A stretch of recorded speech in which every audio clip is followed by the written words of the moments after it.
So if we're to expand government in order to redistribute wealth and possibly to expand social programs, are you worried at all that the government will gain too much power and that citizens will lose freedom?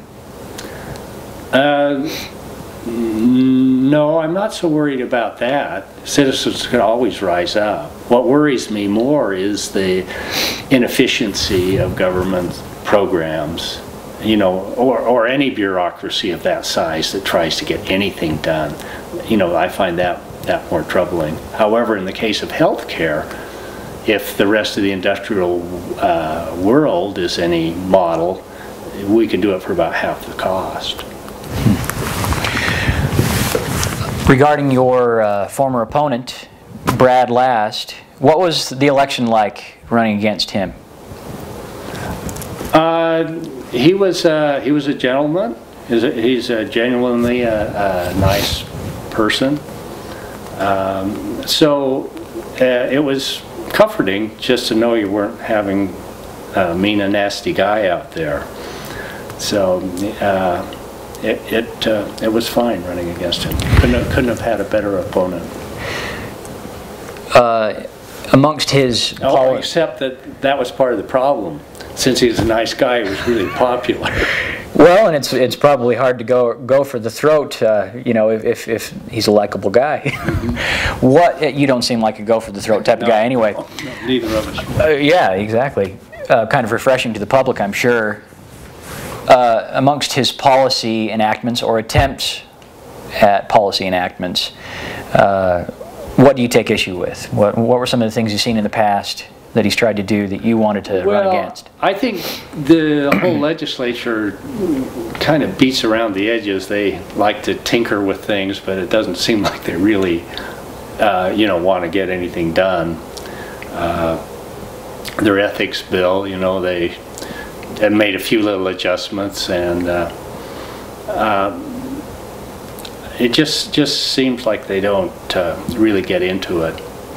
When you speak of the ethics bill, are you talking about the campaign finance bill? Mm-hmm. What steps would you like to see the government take in furthering ethics as far as campaigns go?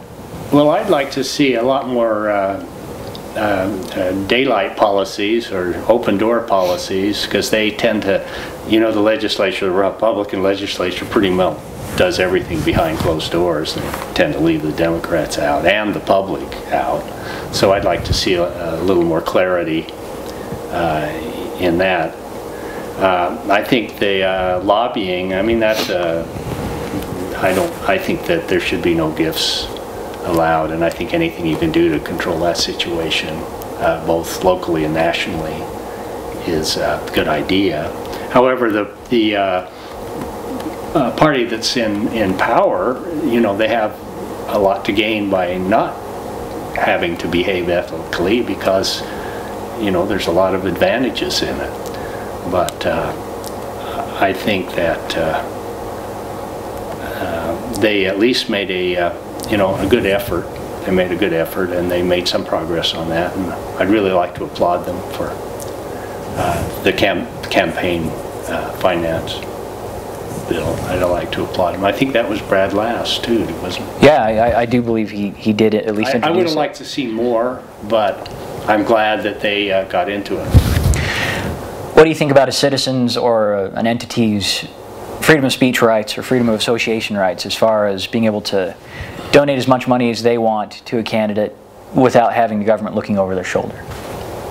I think in principle it sounds great, but in working reality, you can buy and do buy votes, and that's pretty much how things get done. The people with the money set the agenda. Corporations buy votes. Sometimes I think corporations run America, and they just use the government as an intermediary.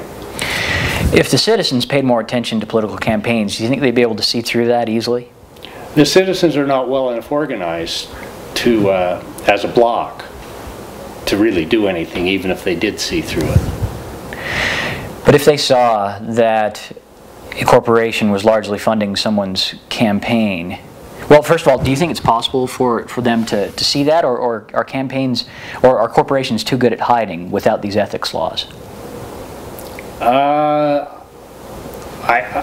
Well, I don't know if they're too good at hiding. I think they need laws that they have to obey.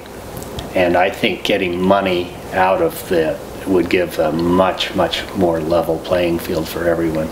The citizens really can't compete because they're diverse, they're not organized. So the only group that gets through are the ones that are organized, which for the most part are business groups, because they, again, money runs the show. People have the money, have the order, or the organization, the ability to organize. That's why they have the money.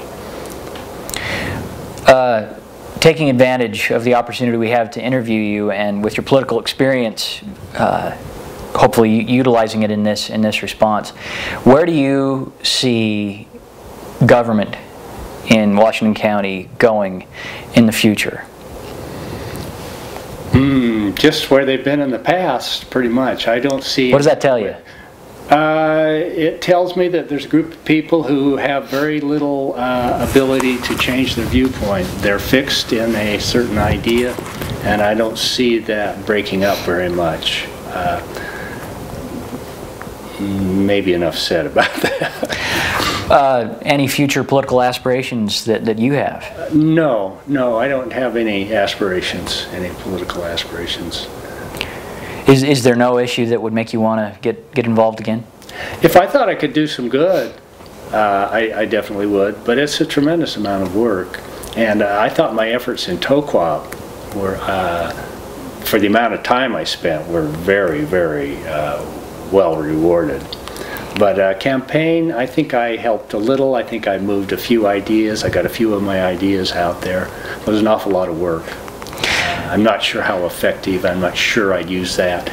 Even if I want to get into more activism, I'm not sure that that's the venue I would choose. What advice would you give to somebody wanting to run for political office in the future? I think it's a great idea. I think it's. I would tell them to go for it.